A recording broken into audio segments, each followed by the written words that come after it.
अस्सलाम वालेकुम। इस अकेडमी में खुश आमदीद। मैं हूं अरसलान। आज हमने बात करनी है कि हिफ्ज़ से क्या मुराद है और हरूफ की इक़साम कितनी है। तो ये बहुत ही ज़रूरी सवाल है। इसके बारे में इसका आगाज़ करते हैं कि हर्फ और इसकी इक़साम बयान करें। तो पहले हर्फ वो कलमा जो ना फ़ेल हो, ना इसम और ना किसी मुसद्दर से मुश्तक़ हो, बल्कि दो लफ्ज़ों को आपस में मिलाता हो, गोया अल्फाज में रब्त और ताल्लुक़ पैदा करता है, जिससे मतलब समझ आ जाता हो, जैसे का, की, को, से, ने, पर वगैरह। मिसाल के तौर पे वो काम पर गया। अब यहाँ पर ये हर्फ क्या है कि पर। ठीक हो गया। अब इसके अब देखें कि हरूफ को चार बड़ी इकसाम में तकसीम किया गया है। जैसे कि अब इसकी पूरी डिटेल मेरे पास पीडीएफ में मौजूद है।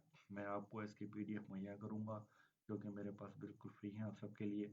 आपने बस कमेंट में मुझे बताना है कि आपको ये इसकी पीडीएफ चाहिए, तो मैं आपको शेयर कर दूँगा। इसी तरह अगर हम आगे देखें तो पहले क्या है इकसाम कि हरूफ रब्त। इसमें वो हरूफ आते हैं जो रब्त और राब्ते का काम देते हैं। जैसे मैंने सुबह से शाम तक काम किया। इसकी मज़ीद दो इकसाम हैं, जैसे हरूफ जार और हरूफ इजाफत। दूसरे नंबर पे है हरूफ इतफ। हरूफ इतफ वो इरफ हरूफ होते हैं जो दो या दो से ज़्यादा लफ्ज़ों या जुमलों को मिलाने का काम देते हैं। जैसे सब आए मगर वो नहीं आया, अगर वो ना आया तो मुझे जाना पड़ेगा।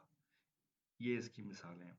और इसकी मज़ीद 7 इकसाम हैं इसी हरूफ इतफ की, जो कि हरूफ वस्ल, हरूफ तरदीद, हरूफ इस्तदराक, हरूफ इस्तशना, हरूफ इल्मत और हरूफ वबामीज़ है।